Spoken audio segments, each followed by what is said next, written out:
अब दोस्तों ये मैप है, यहां पे सॉल्यूशंस की बात करते हैं।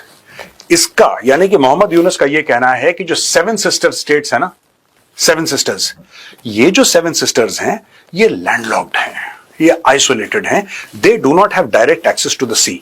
मैं बांग्लादेश को एक बात ये बताना चाह रहा हूं यहां पे कि you are surrounded by India. आपका ये सोच जो है, your strategic assumptions are flawed.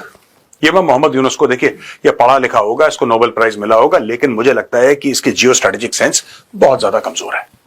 ये कहता है कि साहब जो सेवन सिस्टर्स हैं, ये असम है, मेघालय है, नागालैंड, मणिपुर, ये सारे के सारे जो है ना, they don't have access to the sea. So what, उससे क्या होता है? Madhya Pradesh does not have access to the sea, UP does not have access to the sea, Punjab does not have access to the sea, फिर क्या हो गया? Kashmir does not have access to the, यार बच्चों वाली बातें कर रहा है आदमी। You do not have access to the sea, तो waste Bengal has access to the sea. अगर आप नीचे जाएंगे, उड़ीसा है, it has access to the sea. Access to the sea is not the problem, access to the sea is never a problem. देखिए यहां से अगर ये चाइना है, ठीक है साहब, अगर चाइना आता है यहां पे और चाइना को कुछ भी काम करना है, अगर चाइना को पोर्ट चाहिए तो चाइना क्या करेगा साहब? चाइना सीधा म्यांमार आएगा ना, सीधा म्यांमार आएगा। म्यांमार में पोर्ट है, China can very easily utilize the port in Myanmar. China को बांग्लादेश जाने की जरूरत है क्या, आप ये बताइए? ये फालतू में ये बात है कि ठीक है यार, आप शर्मा जी के घर जा रहे हैं, हमारे घर में रुकते हुए चाय पी के चले जाना। ये सारा इसका गेम है कि किसी तरीके से यूएस ने, अब मैं यूएस को ठेंगा दिखाऊंगा, मैं यूएस को ये बोलूंगा कि अगर तुम मुझे पैसे नहीं दे रहे तो 10 लोग और हैं।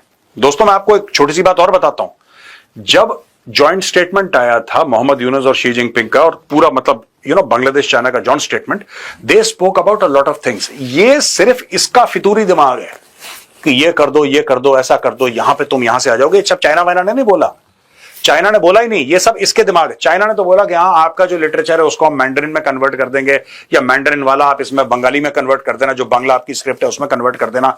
और ये सारी की सारी जो चीजें हैं, इन सब चीजों के ऊपर बात हुई है। एमओयू साइन करेंगे, एमओयू की जीरो वैल्यू होती है।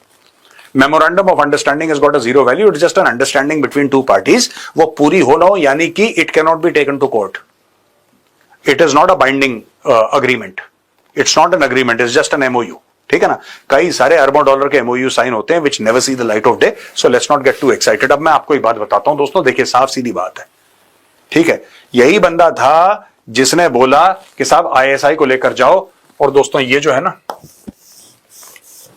This is the chicken neck, ये 20 से लेकर 22 किलोमीटर चौड़ा है चिकन नेक, यहां पे लेकर ये आईएसआई वालों को लेकर आया था, ठीक है ना? और ये स्ट्रेटेजिकली बड़ा इंपॉर्टेंट है, क्योंकि इसने आईएसआई वालों को जब ये लेकर आया, उसने बोला कि हाँ ये इंडिया। नमस्कार दोस्तों, जय हिंद जय भारत। दोस्तों भारत करेगा बांग्लादेश में एंट्री, यूनुस ने भारत के खिलाफ उगला जहर पर बंगालियों पर पड़ेगा भारी। तो क्या है पाक मीडिया का रिएक्शन, आइए देखते हैं। वीडियो देखने से पहले अपने चैनल को सब्सक्राइब नहीं किया, सब्सक्राइब करें, कमेंट करें, वीडियो अच्छी लगे लाइक करें, शेयर करें। आइए देखते हैं वीडियो। जय हिंद जय भारत, वंदे मातरम, भारत माता की जय। दोस्तों एक बड़ी इंपॉर्टेंट डेवलपमेंट हुई है कि भारत की फौज ये कह रही है कि पाकिस्तान की फौज ने इनकर्जन की है, एलओसी की वायलेशन की है, और सीज फायर एग्रीमेंट को भी वायलेट किया है। ये इंडियन आर्मी के जो पीआरओ हैं, पब्लिक रिलेशन ऑफिसर, उन्होंने ये बात आज की है, और ये कहा जा रहा है कि पूंछ डिस्ट्रिक्ट के अंदर ये वाकया हुआ। बताना इंडियन फौज का ये है कि अभी तक पाकिस्तानी साइड पे कोई इस पे हमने नहीं सुना, वर्जन नहीं सुना कि पाकिस्तान की साइड ने इसके ऊपर कोई कमेंट किया हो। एटलीस्ट जिसे वो कहते हैं ना, मेरी नज़र में नहीं गुजरा ऐसा कोई इंटरव्यू, ऐसी कोई स्टोरी जिसमें पाकिस्तान का वर्जन आया हो।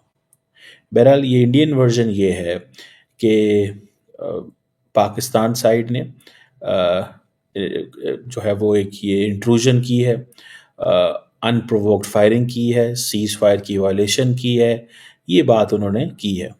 और इम्पॉर्टेंट जो बात उन्होंने हाईलाइट की है कि जो 2021 का सीज फायर एग्रीमेंट है उसको अहमियत देने की ज़रूरत है।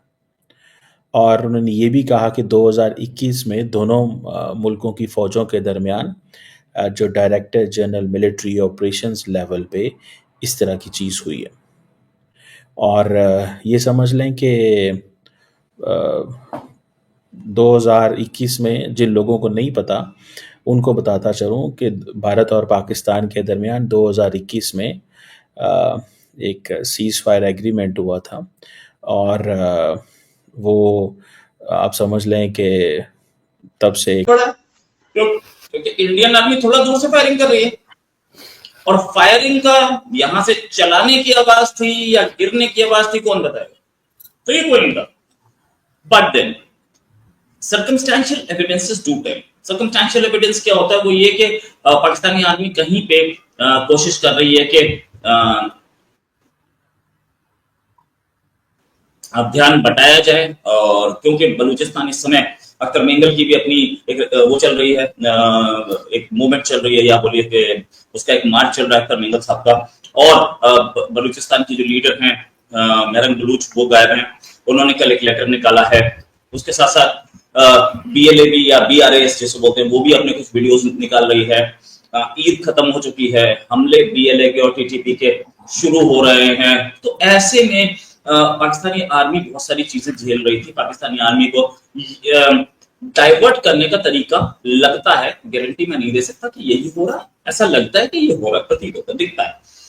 जहां तक बात कि इंडिया की तरफ से फायरिंग हो सकती है, इंडिया की तरफ से भी हुई हो, क्योंकि कभी कभी टेररिस्ट इन्फिल्ट्रेशन होती है। अभी अभी बर्फ पिघली है पहाड़ों पर, बर्फ पिघलने के बाद ही टेररिस्ट इन्फिल्ट्रेशन होती है। तो किसी इन्फिल्ट्रेशन को कवर अप देने के लिए भी ये फायरिंग की जाती है, नो डाउट अबाउट इट। और जब बर्फ होती है पहाड़ों पे, तो उस समय नहीं हो पाती, उस समय इन्फिल्ट्रेशन नहीं हो पाती, बहुत मुश्किल हो जाती है। तो इसी समय इन्फिल्ट्रेशन को कवर अप देने के लिए उधर से हुई हो या इंडियन साइड से हुई हो, वैसे जनरली क्या होता है कि कवर पाकिस्तानी आर्मी देती है, तो वो करती है, वो करती है, नो डाउट। अच्छा, अब ये भी कि इंडियन साइड से ये हुआ होगा कि सामने से कुछ आ रहा है तो आप यहाँ से गोलियां चला दो, तो सामने से गोली चली हो तो सामने से फायरिंग लग गई हो, कवर दे दो इन्हें, वो भी होता है। अब ऐसे में टेररिस्ट को इन्फिल्ट्रेशन भारत के पूर्व उत्तर में जो राज्य हैं जिनको सेवन सिस्टर्स कहते हैं, ये लैंडलॉक्ड हैं, इनका समुद्री रास्ता कोई है नहीं, और बांग्लादेश है वो गार्डियन है सीज का। तब से मानिए कि भूचाल आ गया है वहां पे। असम के मुख्यमंत्री हेमंत बिस्व शर्मा जी का यह कहना है कि देखिए, ये जो पूरी हेकड़ी है ना बांग्लादेश की, ये सब इसलिए हो रही है, ये मोहम्मद यूनुस इसलिए बकवास कर रहा है क्योंकि उसको लगता है कि भारत चिकन नेक में स्ट्रेटेजिकली कॉम्प्रोमाइज्ड है। उन्होंने ये कहा कि अब समय आ चुका है कि भारत अपना इंफ्रास्ट्रक्चर बढ़ाए कि साथ चिकन नेक पे हम लोग डिपेंडेंट ना हो, and we can reach the rest of the north east. Isolate करने की बात कर रहा है मोहम्मद यूनुस। अगर आप देखेंगे जो माननीय मुख्यमंत्री असम का बयान है, that is something that is extremely extremely aggressive. और मैं जानता हूं क्यों यह बयान आया है, हेमंत बिस्व शर्मा जी ने बयान क्यों दिया है। Because he is from the north east and he feels very very strongly about the north east. That is the reason. The second reason is Assam is the gateway to the northeast. दोस्तों, जो भव्य दरवाजा है ना north east के अंदर घुसने का, that is through Assam. Assam is the gateway to the northeast. अगर आपको मेघालय भी जाना है तो मेघालय जाने के लिए सबसे पहले आपको गुवाहाटी जाना पड़ेगा। गुवाहाटी से आप गाड़ी पकड़ेंगे तब आप शिलोंग जाएंगे। ये तो सिर्फ एक चीज है। इवन अदरवाइज जिस तरीके से नॉर्थ ईस्ट फैला हुआ है, that is how it is. दोस्तों, वहां पे त्रिपुरा में एक बड़ा तगड़ा बयान आया, और यह बयान है, यह बहुत स्ट्रेटेजिकली इंपॉर्टेंट है। और मुझे लगता है कि भारत सरकार को जिसने बयान दिया है और क्या बयान दिया है, दोनों के ऊपर पूरी तरीके से गौर करना चाहिए। प्रद्युत किशोर कोई ऑपरेशंस वगैरह किए हैं, और वहाँ पे जो लोगों को ये एक टेंशन आई है कि दोबारा वहाँ पे कोई अपराइजिंग जो है वो हुए हैं।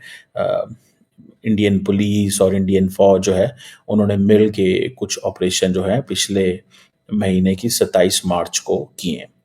अब ये जो एग्रीमेंट है दोनों मुल्कों के दरमियान, कि दोनों मुल्क जो हैं वो स्ट्रिक्टली ऑब्जर्व करेंगे all kinds of agreements, understandings, cease fire, LOC के ऊपर एंड तमाम अदर सेक्टर्स के ऊपर। और आपको पता है कि ये कैजुअल्टीज जो थी वो बहुत बढ़ रही थी, और बट मैं इसको डिफरेंटली देखता हूँ। कहना ये है, कहा यह जाता है कि उस वक़्त पाकिस्तान की फ़ौज ये समझ रही थी कि ये एक जिसे वो कहते हैं ना अननेसेसरी, एक हम इंगेजमेंट में हैं कि हर महीने इतना ज़्यादा खर्चा होता है, गोलाबारी होती है, ये पाकिस्तान साइड पे चीज़ें कुछ चली थी। कई लोगों से मैंने ये बातें सुनी कि बहुत ज़्यादा खर्चा हो रहा है जी, गैर ज़रूरी हम वहाँ पे हमले हो रहे हैं, तो कोई ना कोई एग्रीमेंट